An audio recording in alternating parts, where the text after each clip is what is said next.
Hello friends, उम्मीद है आप सब लोग अच्छे होंगे।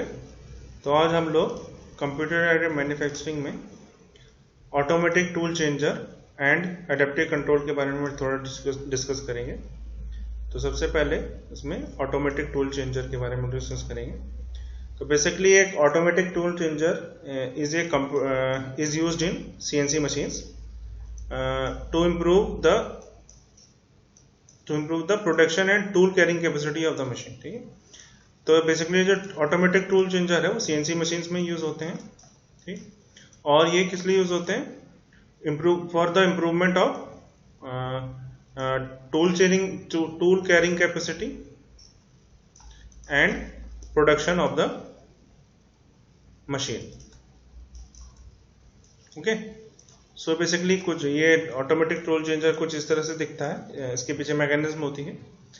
तो ये जो स्पिंडल है जहाँ पे बेसिकली टूल है, और ये टूल चेंजिंग आर्म है, ये आपको दिख रही होगी। ये एक टूल चेंजिंग आर्म है, और ये जो है आर्म जो है इस टूल को जो है इस स्पिंडल पे फिट करती है, और इस स्पिंडल से दूसरे टूल को उठा के जो भी हमारी दूसरे सिलेंडर है या फिर चेन है उसमें जाके फिट कर देती है, ताकि हम जो है एक ही मशीन पे टूल को चेंज कर सकें और काम जल्दी जल्दी हो सके। ठीक, तो बेसिकली ये जो है आपका नॉन प्रोडक्टिव टाइम जो है, यानी जो मशीनिंग के अलावा जो टाइम है आपके टूल चेंजिंग में जो टाइम लग रहा है उसको बचाता है। ठीक है, तो ये नॉन प्रोडक्टिव टाइम है क्योंकि उस टाइम में प्रोडक्शन हो नहीं रहा है। तो बेसिकली ये जो ऑटोमेटिक टूल चेंजर है वो नॉन प्रोडक्टिव टाइम बचाता है, प्रोडक्टिव टाइम नहीं और नहीं बचाता है। जबकि ये इससे क्या होगा कि जो आपका ये जो नॉन प्रोडक्टिव टाइम है वो आप प्रोडक्शन में आप दूसरी लगा सकते हैं उस चीज को। ठीक है, जिसमें एक्चुअल मशीनिंग हो रही है उस प्रोसेस के टाइम में आप बढ़ोतरी कर सकते हैं by using automatic tool changer. आप समझते हैं ये कैसे काम करता है? तो बेसिकली कुछ आपका सब sketch diagram to automatic tool changer का ये कुछ इस तरह से है। तो ये स्पिंडल है जहाँ पे आपका टूल एक्चुअली में लगा होगा, और यहाँ से फिर ये मशीनिंग के लिए मशीनिंग परफॉर्म करने वाला है। ठीक, और ये ऑटोमेटिक टूल चेंजर का ये डबल ग्रिपर है। ठीक, तो बेसिकली और यहाँ पे आपके पास आपके टूल मैगजीन है जिसमें बहुत सारे टूल्स लगे हैं। ठीक है, बेसिकली ये इस वाले उसमें सिलेंड्रिकल टाइप है, तो ये जो है रोटेट कर सकता है। ये जो एक्सिस है इसके अलाउंग ये इस तरह से रोटेट करेगा, और इसमें बहुत सारे टूल्स लगे होंगे। आप और डबल ग्रिपर की हेल्प से एक बार इस यहाँ से टूल को निकाले एडजस्ट करेगा, और यहाँ से दूसरे टूल को एडजस्ट करेगा, और फिर ये इसमें से टूल को इस वाले टूल को उठा के स्पिंडल वाले टूल को उठा के जो है आपका टूल मैगजीन में रख देगा, और टूल मैगजीन से जो भी टूल आपको चाहिए रहेगा वो स्पिंडल में लगा देगा। ठीक है, ये प्रोसेस होती है इसकी। तो ये बेसिकली ऑटोमेटिक, इससे क्या होगा कि जो आपका जो टाइमिंग है, जो आप टूल लगाने में जो स्पिंडल में टूल लगाने में जो टाइम वेस्ट करेंगे वो बच जाएगा आपका। ठीक है, जिसको आप मशीनिंग के लिए यूज कर सकते हैं। तो बेसिक ये है इसका। अब इसको और देखें तो ये बेसिकली दो तरह के मेन दो टाइप्स के होते हैं। First one is your drum type which is shown in left side of the figure, and second is your chain type which is shown in the right side of the figure. तो इसमें difference क्या है? Drum type में जो है जो magazine होती है वो ड्रम के शेप में होती है, and in chain type there is magazine in chain shape. ठीक, अब इन दोनों में मेन डिफरेंस तो यही है, और उसके अलावा यह है कि जनरली जो ड्रम टाइप है उसमें नंबर ऑफ टूल्स जो हैं लोअर देन 30 रख सकते हैं, और चेन टाइप में हम टूल जनरली मोर देन 30 रखते हैं, और जहाँ तक टूल लगभग 150 तक मैक्सिमम है जहाँ जो आप टूल रख सकते हैं। ठीक, तो बेसिकली वही चीज़ यहाँ पे लिखी हुई है, the use of automatic tool changer increase the productive time and reduce the unproductive time to a large extent. तो जो अनप्रोडक्टिव टाइम है उसको बचा के उसको कम करके हम प्रोडक्टिव टाइम में उसको लगा रहे हैं, ताकि हमारा एक्चुअल में प्रोडक्शन हो सके, और उसकी जो ओवरऑल प्रोडक्शन है उसमें इंक्रीमेंट आ सके। तो इसको एक वीडियो से हम लोग समझते हैं ताकि आप लोगों को थोड़ा ढंग से समझ में आ जाए। तो आप जैसे इस वीडियो में देख सकते हैं, ये आपकी डबल ग्रिपर है, और यहाँ पे आपको अपने टूल को फिट करना है। ठीक, एंड यहाँ पे जो है आपका टूल्स जो है मैगजीन है इस तरह। तो देखिए किस तरह से चेंज हो गई।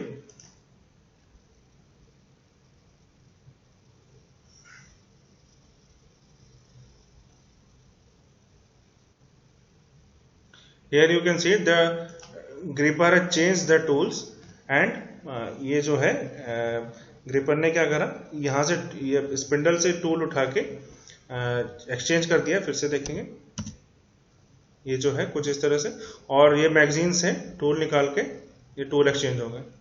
तो ये कुछ इस तरह से काम करता है आपका ऑटोमेटिक टूल चेंजर। ठीक, इसको एक बार एनिमेशन में भी देख लें। ये डबल ग्रिपर है आपका। ठीक, ये टूल है यहाँ पे, ये टूल चेंज करें, ये इसको यहाँ से निकाला एंड 180 का रोटेशन लेके ये इस तरह से टूल को चेंज कर दिया। तो ये बेसिक तरीका है ऑटोमेटिक टूल चेंजर का काम करने का।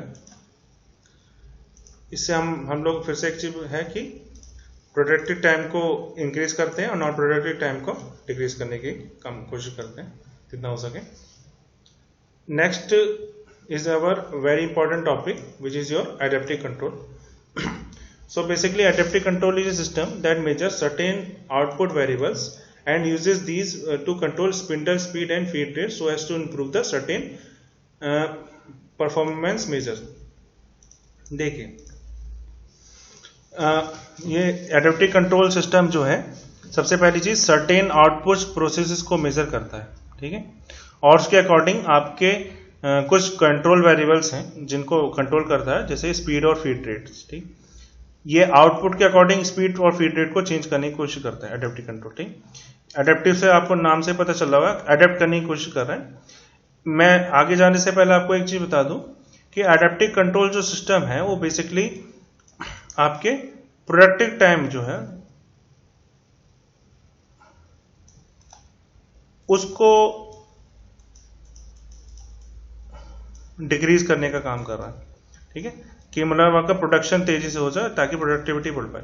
जबकि ऑटोमेटिक टूल चेंजर हम जान रहे हैं कि नॉन प्रोडक्टिव टाइम को, क्योंकि ये कटिंग के टाइम को रिड्यूस नहीं कर रहा, बट इन केस और एडेप्टिव कंट्रोल पहले ही बता रहा हूं कि ये प्रोडक्टिव टाइम को डिक्रीज करता है। अब कैसे करता है उसको समझेंगे। तो हम लोग जो इसके जो परफॉर्मेंस है, एडेप्टिव कंट्रोल है उसकी जो परफॉर्मेंस है उसको नापने के लिए हम मटेरियल रिमूवल रेट या फिर कॉस्ट पर वॉल्यूम, ये जो कुछ परफॉर्मेंस मेजर्स होते हैं उनके थ्रू इसको समझते हैं कि कितना हमारा एडेप्टिव कंट्रोल कितना अच्छा जा रहा है। इसके अलावा जो प्रोसेस वेरिएबल हैं, आउटपुट प्रोसेस वेरिएबल्स हैं, उनमें हमारे पास है spindle deflection and forces, cutting temperature, vibration amplitude, torque and horse power. ये सारी चीजें हम लोग मेजर करते हैं और इसके अकॉर्डिंग जो है इनमें या फिर इनमें से कोई चीज मेजर करते हैं, इसके अकॉर्डिंग हम जो है अपने कंट्रोल स्पिंडल की स्पीड और फीड रेट को कंट्रोल करने की कोशिश करते हैं। ठीक, एक चीज बहुत इंपॉर्टेंट है कि क्योंकि आप देख सकते हैं कि ये बहुत ही सोफिस्टिकेटेड सिस्टम है, तो एडेप्टिव कंट्रोल को हर जगह यूज करना इकोनॉमिकल नहीं रहता। ठीक है, मतलब ये नहीं कि आप जहां भी चाहें एडेप्टिव कंट्रोल को यूज करें। तो अब वो कहाँ यूज करना चाहिए, उसके लिए हमें इसकी सुटेबिलिटी की तरफ देखना पड़ेगा। तो एडेप्टिव कंट्रोल इज सुटेबल एक जो प्रोसेस टाइम है वो 40% ऑफ द साइकिल टाइम है। ठीक, यानी एक्चुअल मशीनिंग जो प्रोसेस हो रही है वो 40% से ज्यादा टाइम पे हो रही है, तब उसमें बहुत सारी सोर्स ऑफ वेरिएबिलिटी है जॉब के अंदर। ठीक है, मशीन की टूल कॉस्ट जो operating cost is very high, क्योंकि इन्वेस्टमेंट कॉस्ट ज्यादा हाई होगी तो उसके ऑपरेटिंग कॉस्ट भी ज्यादा हाई होगी। और जो jobs involving high strength alloys, steel and titanium. ठीक है, ये इनमें से कोई कंडीशन अगर आ रही है तो उस टाइम पे सुटेबल रहता है कि आप एडेप्टिव कंट्रोल के बारे में सोच सकते हैं। ठीक है, क्योंकि आपको हर जगह नहीं लगाना है तो इसके बारे में सोचना है कि आपको कहाँ किस जगह लगाना है, तो सुटेबिलिटी आप चेक करेंगे। अब जो इसमें जो सेकंड पॉइंट है सिग्निफिकेंट सोर्स ऑफ वेरिएबिलिटी। तो हमारे पास वेरिएबिलिटी कितने तरीके की है। वेरिएबिलिटी इन ज्योमेट्री हो सकती है, जैसे डेप्थ ऑफ कट और विड्थ ऑफ द कट, और प्रोफाइलिंग जो है मिलिंग और कंटूरिंग, जो कंटूरिंग है यानी मतलब कंटूर टाइप का फॉर्म करना चाह रहे हैं वो जो है वेरिएबिलिटी के फॉर्म में आ सकता है आपके पास। इसके अलावा जो वर्कपीस की हार्डनेस है, ठीक है, वो एक वेरिएबिलिटी की तरह आपके लिए आ सकती है। इसकी वजह से जो हार्डनेस है उसकी वजह से आपको क्या करना पड़ेगा, स्पीड और फीड को बढ़ाना पड़ेगा। ठीक, इसके अलावा आपके रिजिडिटी है वर्क पीस की।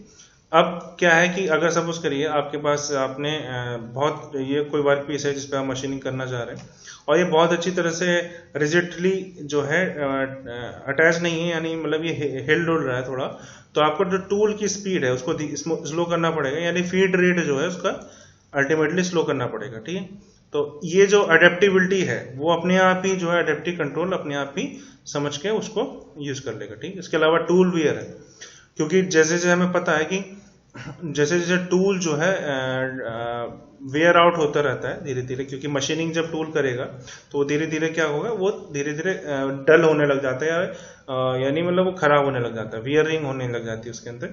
तो in that case the forces which are acting on this tool is going to increase. ठीक है, जो फोर्सेज जो है टूल पे इंक्रीज होने जाएंगे और इसके रिस्पॉन्स में जो आपको क्या करना है, अडेप्टिव कंट्रोल क्या करेगा, अडेप्टिव कंट्रोल क्या करेगा, फीड रेट को डिक्रीज कर देगा उसके अकॉर्डिंगली। ठीक, ये चीज थोड़ी समझ में नहीं आ रही होगी, एक इसके बाद एग्जांपल समझेंगे, उससे आपको बिल्कुल अच्छी तरह से क्लियर हो जाएगा। इसके अलावा किसी कंपोनेंट में गैप आ गया, एयर गैप आया है कहीं पे, ठीक है, सपोज आप इस चीज को मशीनिंग करना चाह रहे हैं, so here the shaded portion is the shaded portion is work piece and this is your air gap। so यहाँ पे क्या है, आपको मशीनिंग करते टाइम इस चीज का क्या करना है, मशीनिंग यहाँ पे करनी है, लेकिन ये जब टूल यहाँ से यहाँ पे जाएगा तो यहाँ से यहाँ पे जाने इस टाइम पे यहाँ पे एयर गैप है। ठीक है, तो यहाँ पे अगर टूल तेज स्पीड से भी चलेगा तब भी कोई ज्यादा मतलब नुकसान नहीं होने वाला आपको। तो ये जो है टाइम वेस्टेज, अगर आप एक फीट से चले जा रहे हैं, ठीक है, तो ये यहाँ से यहाँ तक का आपका टाइम वेस्ट होगा, ये आप फीट रेट से दुगना या तिगना स्पीड से यहाँ पे चला सकते हैं। ठीक है, सो जब एयर गैप आएगा तो ये भी एक in the during work piece के अंदर, तो ये भी एक तरह की वेरिएबिलिटी है आपके लिए।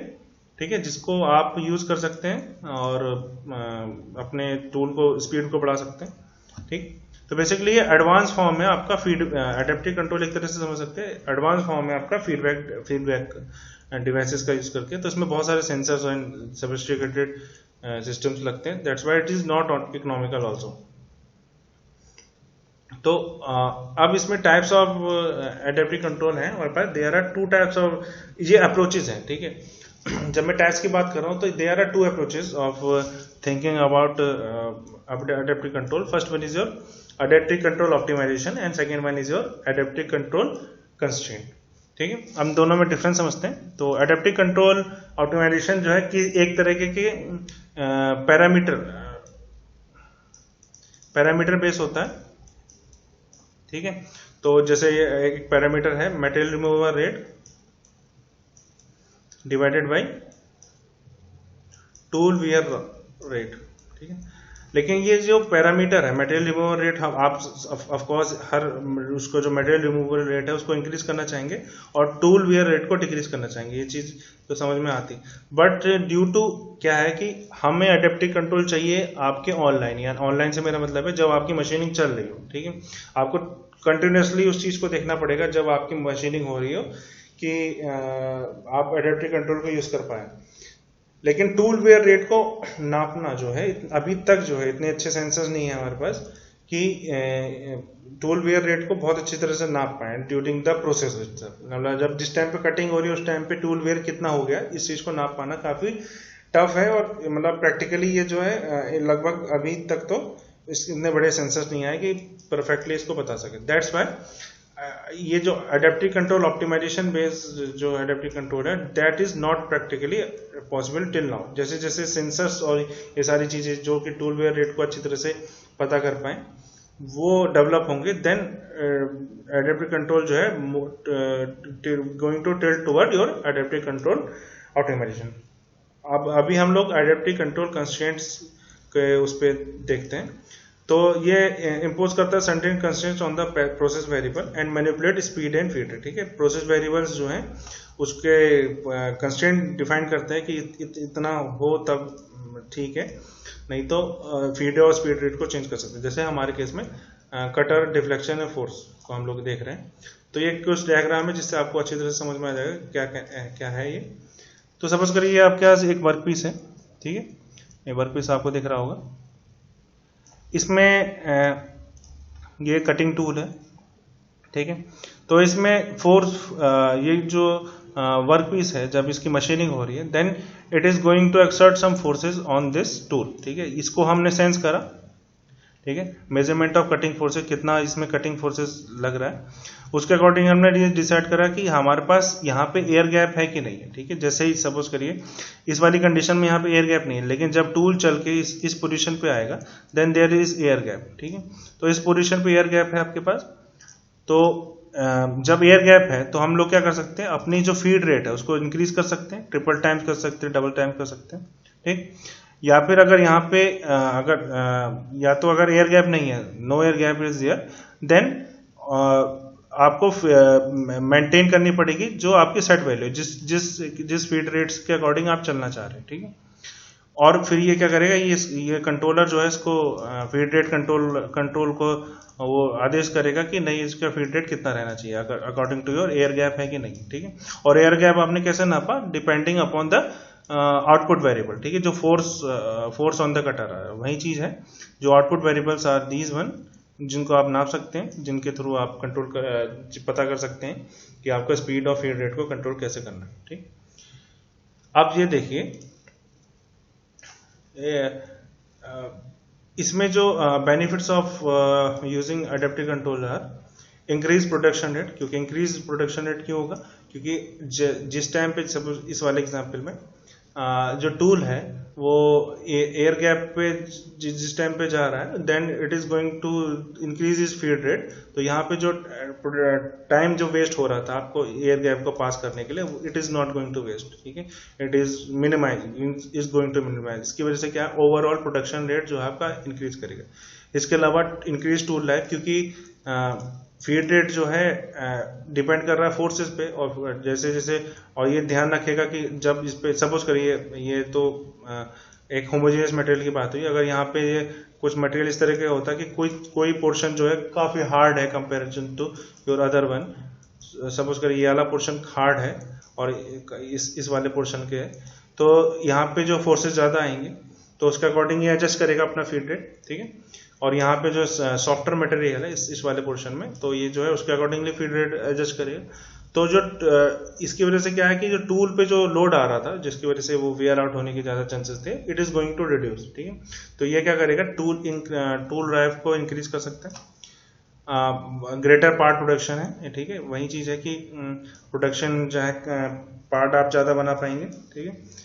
लेस ऑपरेटर इंटरवेंशन जरूरत पड़ेगा, ठीक है, ऑपरेटर को ज्यादा ध्यान कम देना पड़ेगा इस पे कि ये मशीनिंग कैसे हो रही है कैसे नहीं हो रही है, क्योंकि adaptive control is going to adapt according to its need, ठीक है। फीड और स्पीड को अपने अकॉर्डिंग जो है, which are very important parameters, वो अपने आप एडजस्ट कर सकता है। इसके अलावा इजियर पार्ट प्रोग्रामिंग, देखिए अब पहले क्या होता, अगर नॉर्मल सीएनसी की बात करें तो कई बार हमें बहुत बार इसको टूल को चला के देखना पड़ता था कि जो हमारा टेस्ट परफॉर्म करने पड़ते थे कि हमारा जो फीड रेट है कौन सा ऑप्टिमम फीड रेट जाएगा इस तरह के वर्क पीस के लिए।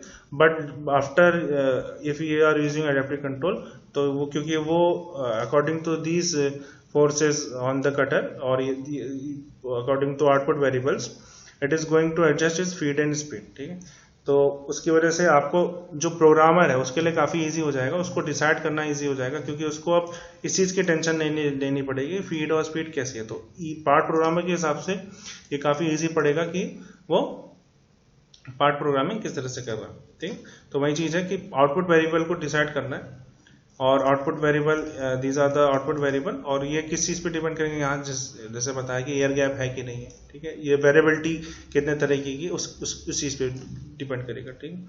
अगर यहाँ पे मुझे डेप्थ ऑफ कट ज्यादा देना है, देन मेरे फोर्सेस ज्यादा आएंगे मेरे टूल पे। इसके अलावा जैसे हार्डनेस ज्यादा बढ़ी, जैसे मैंने बताया, तो आपको फीड और स्पीड कम करनी पड़ेगी, ठीक है। किसी पोर्शन में हार्डनेस कम है, किसी पोर्शन में ज्यादा है, then it is going to adjust by itself, that's why it's called adaptive.